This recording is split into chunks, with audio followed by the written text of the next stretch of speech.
નાના કાપરા ગામ ખાતે ત્રિદિવસીય પ્રાણ પ્રતિષ્ઠા મહોત્સવમાં લાખોની જનમેદની ઉમટી. ઉત્તર ગુજરાતમાં સૌ પ્રથમવાર આશરે 200 વીઘામાં યોજાયેલ રઘુનાથપુરી આશ્રમ નાના કાપરા ગામ ખાતે ત્રિદિવસીય પ્રાણ પ્રતિષ્ઠા મહોત્સવ દરમિયાન આજે બીજા દિવસે લાખોની સંખ્યામાં જનમેદની ઉમટી પડી હતી.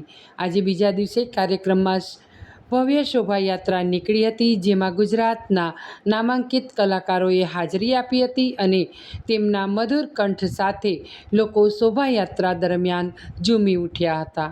આજે કાર્યક્રમમાં ભારતભરમાંથી સંતો, મહંતો અને રાજકીય આગેવાનો ઉપસ્થિત રહ્યા હતા, જેમનું આશ્રમના સેવક કુરશીભાઈ ભુવાજી દ્વારા સન્માન કરવામાં આવ્યું હતું.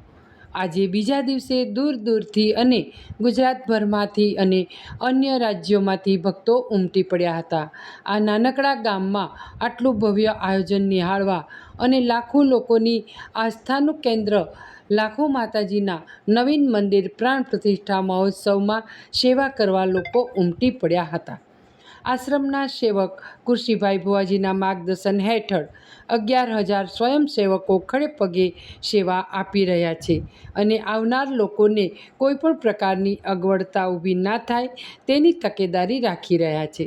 વિશાળ ડૂમોમાં લાખો લોકોએ ભોજન પ્રસાદનો લહાવો લીધો અને લોકોમાં પ્રસંગ પ્રત્યે અનેરો ઉત્સાહ જોવા મળી રહ્યો હતો.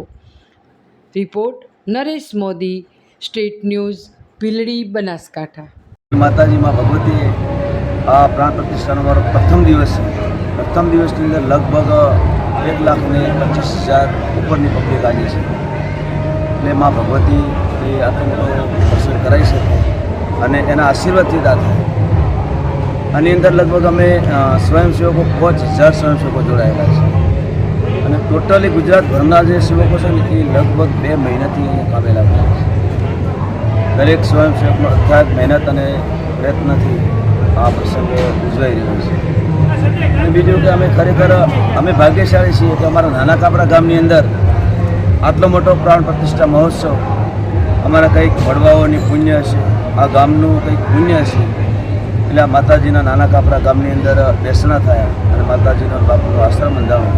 લગભગ આ આશ્રમ 7 જ વર્ષ થયા છે અને 7 વર્ષની અંદર જે પ્રગતિ કરી છે એ લગભગ 900,000 વર્ષની જે સંસ્થાઓ ન કરી શકે એટલી પ્રગતિ થઈ છે, પણ બાપુની આશીર્વાદથી થઈ છે.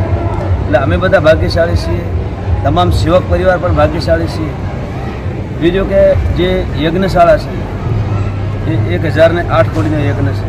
સંત નિવાસ અહીંયા બનાવેલો છે, સંતોને જમણવાર પણ વીઆઈપી છે. પછી જે મહાત્માઓ આવવાના છે રમતારા, એમના માટે પણ અલગ અલગ પ્રકારની વ્યવસ્થા છે. અત્યારે પાર્કિંગ સાથે ગણવા જઈએ તો લગભગ 200 વીઘાની અંદર આ કાર્યક્રમ થઈ ગયો છે અને ભારતભરના અહીંયા સંતો વધારવાના છે.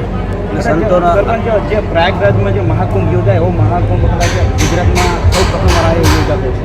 હા, અમે લગભગ બધા જ જે પ્રયાગરાજની અંદર જે મહાકુંભ થયો અમે અત્યારે આ કાર્યક્રમ મિની કુંભ ગણીએ છીએ.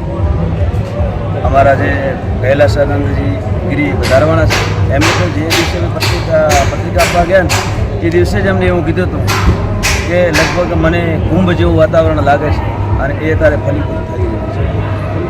એમને જોવા માટે પણ લોકો ખૂબ ઉમટવાના છે અને રાત્રે સંતવાણીનો કાર્યક્રમ છે. એમને એવું લાગે છે કે લગભગ 2 લાખ રાત્રે હશે અને તમામને અમે ભોજન પ્રસાદ લેવાના પ્રયત્નો કરીએ છીએ. અને અમારી એક ખાસિયત છે કે આશ્રમ અંદર જે લોકોને આવવાનું હોય ને એ લોકો પ્રેમથી કે ના આપણે પ્રસાદ આશ્રમથી જ લઈએ છીએ.